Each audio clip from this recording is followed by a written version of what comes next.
Okay, welcome. Thank you for the invitation.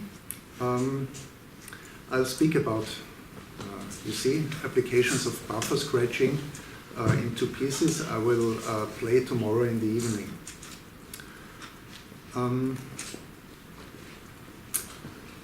I'll start with a short overview with my personal points of reference and my motivation to investigate several variants of sound synthesis which are maybe hopefully unusual. I will talk about some taxonomical and aesthetical aspects of sound synthesis, so more general view. And then I will go to the buffer scratching or buffer modulation variants that are used in these two pieces. So, yes, I'll start with my compositional bio. Actually, I'm coming from composing for instruments, for instrumental music. I didn't study electroacoustic music itself. It was included in the composition study. But at the end of my study, I was fascinated mainly by algorithmic composition for acoustic instruments. And I worked at that time with common music, with Lisp. And gradually, I turned more and more to electroacoustic composition. One motivation for me was that in new contemporary music, there are many playing techniques, as you know, which are used, and they are fascinating and interesting, but somehow many of them are limited. That depends on the instrument.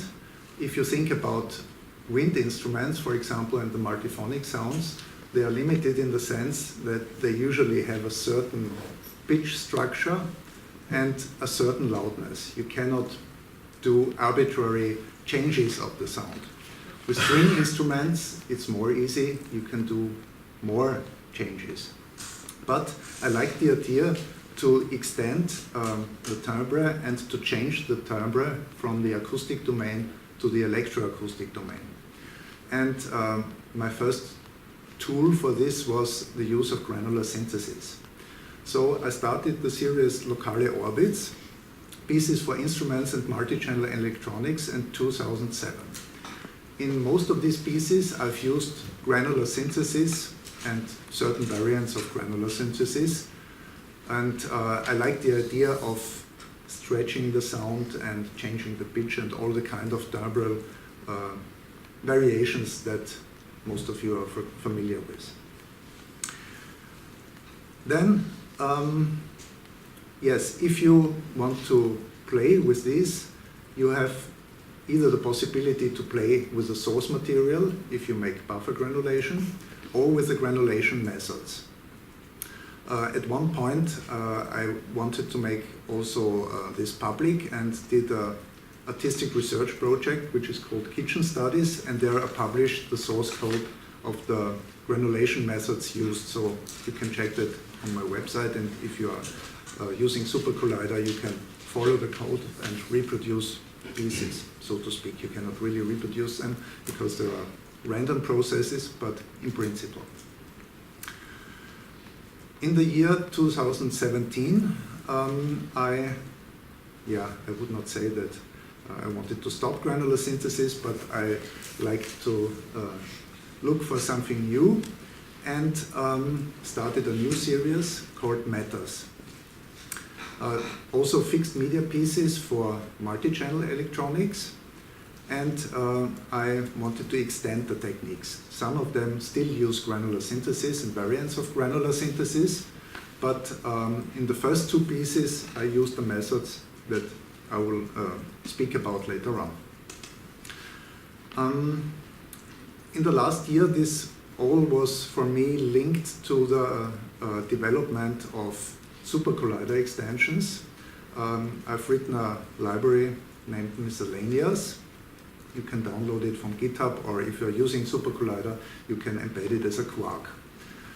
They include various tools. The name Miscellaneous, I think fits because there is no general strategy about this library. It's just the stuff which I liked to have in Super Collider in addition to the wonderful classes that are already included in this programming language. I mention here wave shaping, wave folding, I should have read. Yeah, microsound, variants of granulation, and so on. So, excuse me that I started with this personal remarks, but as I'm composer, I'm really interested in this topic from the creative side. So this is my motivation, and I'm really happy that this now happens here, because I was always looking for something. So it's really great that I'm very curious what's coming on in the next 2 days. So from this arbitrary individual to the general, there is a taxonomy, some of you might know, by Julius O. Smith III, who is an absolute expert in digital signal processing, and he did this taxonomy in the early 90s. I think at least I found 2 papers where he is describing this. I don't know if there are many others, probably you know better than me. And in his taxonomy, he divided sound synthesis into processed recording, that's pretty clear. For example, buffer granulation is something. Then spectral model, well, all the FFT stuff, also additive synthesis and so on. Physical model, that's also pretty clear, physical modeling, excitation models, whatever. And last, abstract algorithm. So abstract algorithm is everything else. So that's what you mentioned, non-standard synthesis before. So the Xenakis idea of non-standard synthesis, of concatenating arbitrary waveforms, stochastic synthesis, that's abstract algorithm. So actually that's the opposite to the physical model. It's more the mathematical thought. And I find this taxonomy very good. It's a good starting point to think about synthesis, I think. And Julius O. Smith has drawn a conclusion.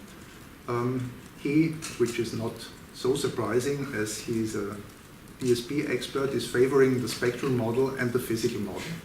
And he says that this will be the future of sound synthesis. Well, maybe not in these words, but yes, that's his favorite methods. So my rhetorical question, do you agree? Personally, I do not agree. I found that actually I'm attracted by the exact opposite. So what I did in the last years was mainly focusing on processed recording plus abstract algorithms that come out of speculative procedures that you might take from math or whatever. And I think it's quite clear that we all are somehow very much stamped by our history and by our biography. I have a background in mathematics, and I have no background in physics, so yeah, I feel more comfortable with abstract algorithms than with physical models. So it's clear that's also a personal thing. But I'd like to make an argument also why processed recording and abstract algorithm, or at least why do I prefer this. Some points. The use of recordings allows a pre-selection which inherits aesthetical judgments and accelerates the way to useful sound material.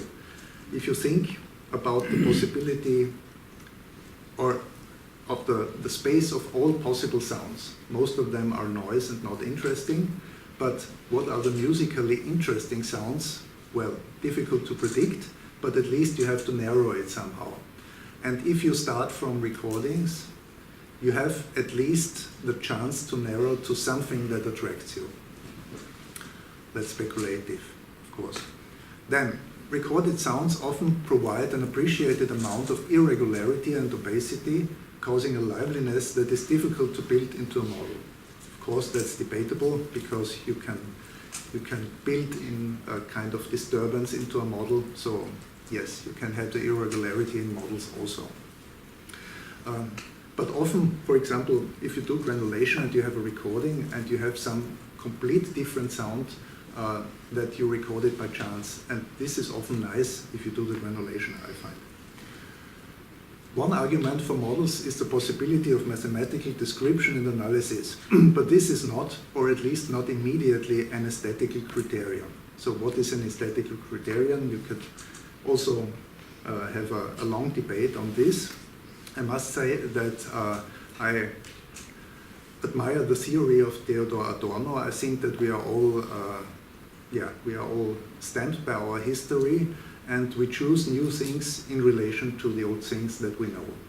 If you hear electronic sounds, you think, oh, that sounds like a sound from the early 70s, that's somehow cheesy, I don't want to take that. Or you want to take it because you cite it, so you're always in a kind of relation situation. And this is totally out of mathematics.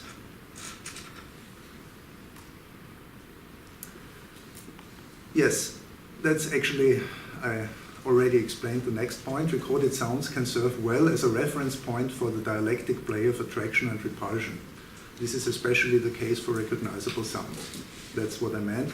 Also, if you think about acoustic instruments, they have a history. We are immediately reminded to all the music we know played with strings, for example. So you have to play with this relation somehow. Either you like it or you don't like it, you want to avoid it. You're always in some relation to it. And the last point, highly nonlinear abstract processings, such as wave shaping, stochastic synthesis, and others produce saturated sounds which are to many composers nowadays more attractive than rather pure quasi-instrumental ordinario sounds, which are aimed by many models. Again, this is debatable because models can produce highly saturated complex sounds too. This is clear. And well, it's definitely an aesthetical decision if you want this kind of saturation. But it's maybe something which is somehow in our time. If you think about contemporary instrumental music, some of you might know this movement, it's difficult to pronounce, of saturationism. Which has become popular in the last years. One of the composers is Frank Petrosian, teaching in San Diego. Yeah. And he's working with electronics also, but he's mainly an instrumental composer. And in his mixed pieces, he uses very scratchy string sounds and multiphonics, and is multiplying this saturation with the electronics too. Okay, so I go on to the specific techniques I've used. Buffer scratching or buffer modulation, an alternative microsound technique. Actually, I'm not aware of further terms. Are some of you? Do you know other terms? I didn't find much in the literature on it. Basically, technically, this is wave shaping. You take a recording as a transfer function. Instead of a mathematical function, you take your recording, and then you need a movement or a source, if you take the term of wave shaping, the source that is shaped. You could also compare it to what the turntablist does with a vinyl record. Yeah, he's moving forward and backward. And the same can be done digitally with the forward and backward movement. So this is the basic idea.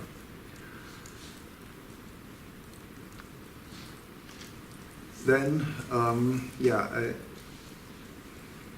wanted to get a stereo image out of this, but not only stereo, but a kind of decorrelation, which is a coupling of decorrelation and sound change. I take amplitude modulated signals for left and right buffer reading, and the result is that you are somehow moving around the same center position, so you somehow have a related signal left and right, but it's strongly decorrelated because, yes, you can imagine that depends on the recorded sound how much left and right differs. Okay. And yeah, this is something which I actually took over from granular synthesis. In granular synthesis, you can, if you do buffer granulation, you can move through a buffer very slowly with a very slow phasor. Or you could also take an arbitrary LFO to move through the buffer in an arbitrary way. And somehow I like to take that over, but to get a sound from the buffer scratching, you need a fast oscillation too. So what I did was adding a slow oscillation through the buffer plus the fast oscillation to produce a sound.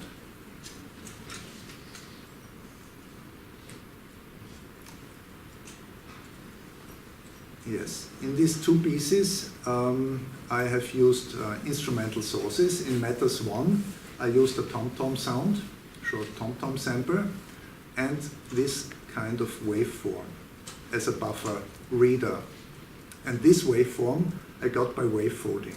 Actually, this is a kind of relation to Helsinki, because 2 years ago I was at the SMC symposium at Aalto University, and there was a lecture by a person who spoke about an old analog device which was doing wavefolding. Wavefolding was proposed by Don Buchler in the 70s, and this person wanted to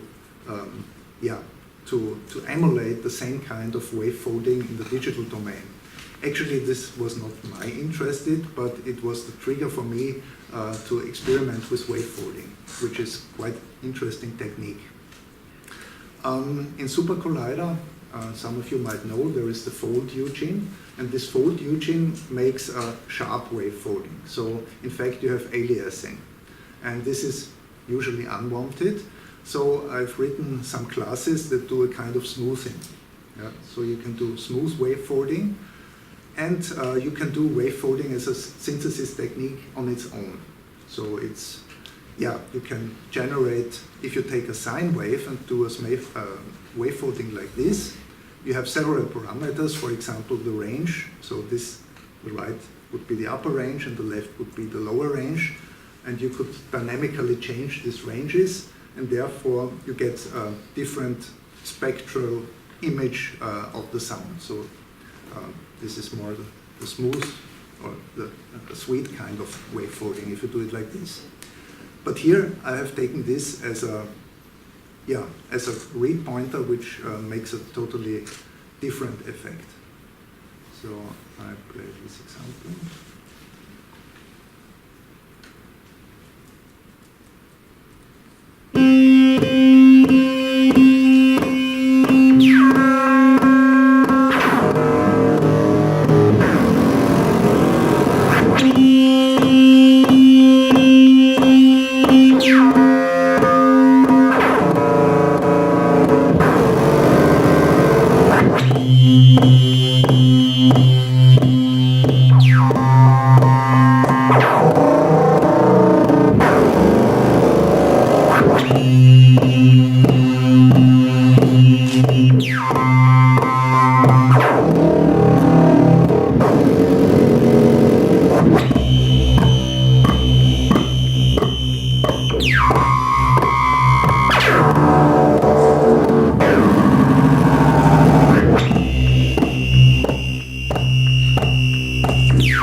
In the second piece, I took a cello sample, and I must say it's not only buffer modulation, I also have a layer with traditional granulation, contrasting.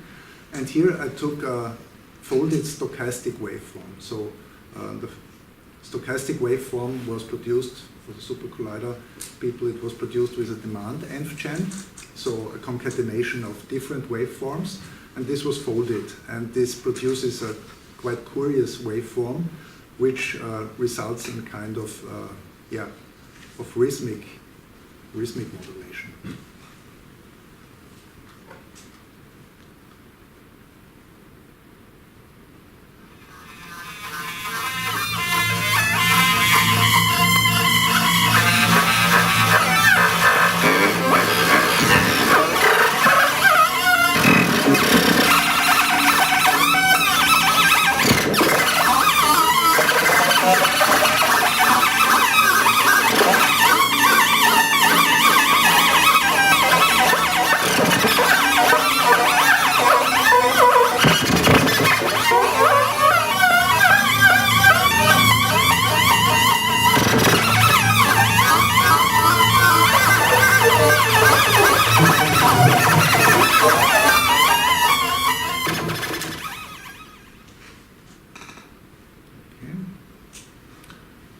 Yeah, so to summarize, if you want to look at this stuff, there is a description of the kitchen studies project on my website. Also some infos about the meta species. Now there are 4 pieces. Meanwhile, you can download the library from GitHub. And the kitchen studies project is described on the research catalog net, which is an artistic research repository. Well, admittedly, it's a start yet, so it's not finished. And yeah, if you want to grab Super Collider, this is the link to Super Collider. So, thank you. Thank you.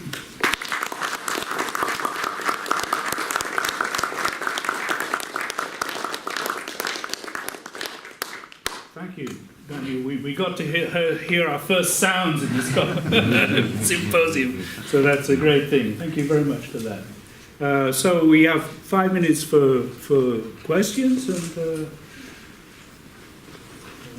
please. Yeah, very interesting piece to start today. But I had a question about the Matter 2 example you played. Yes. So we heard the high-pitched sounds. Yeah. What was the low hum in the background? Was that also? Yes, this was the second layer. This was a granulation layer. So actually, I mean, this is a quite nervous sound that you produce with a buffer modulation here, and I like to have a contrasting, very smooth, typically time-stretching granulation, but it's made from the same source. It's from the same cello sampler. Other questions, please? Where was the, in Matters 1, where was the sort of clicking? The clicking, yes. And, how was it related? It was more or less a movement between 2 points. Okay. Yeah. And yes, it was at the end points. I had a very sharp curve, and yeah, I kept that. I liked that, yeah. Maybe you'd like to introduce yourselves when you speak up for the first time, so we'll get. That was Nicholas. That was Samuel. Sorry, yeah. Any other? Is this I'm Casper. This wave folding, is it just a lookup in a kind of sine wave table, or what happens? No, the wave. It's not a lookup. You can take any signal as a source and then fold it to a range that you can define. You can say fold it to the whole range, or, and here it's folded to about a third of the range. Okay. So, and you see you can easily imagine here that this was the sine wave. Yes. So I have to do a pre-amplification that the folding makes sense. Okay. Yes. Yeah. So the sine wave was up to here. And this folding, so this was the original wave, and here it is folded to the... Yeah. Or the idea, because if you fold it enough, then it will fold over the other side as well. But of course, just increasing the amplitude, then it just folds more and more. The trick is to have it smoothly, like he shows there, because indeed, otherwise it's. But okay, I might look on the source, but yeah. If you go to the GitHub repository and to the wave folding class, there is There's a graphic which shows some options. Okay, yeah. Thank you. Okay. Oh, there's another Just question. one more question. And you're I'm Scott. Scott. So one of the challenges with wavefolding is that it's quite amplitude dependent.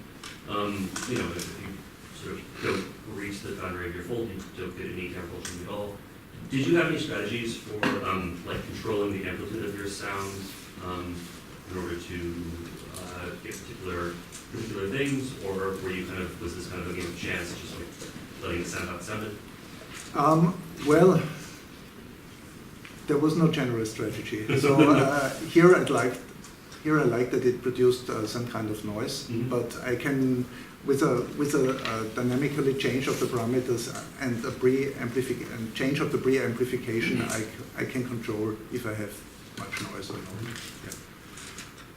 But indeed, it is a difference to the analog wavefolding, because in the classical analog wavefolding devices, you have this knob that says 4 times fold, I think, or 8 times fold, which is the maximum. And here you have, in principle, infinite folding. Yeah.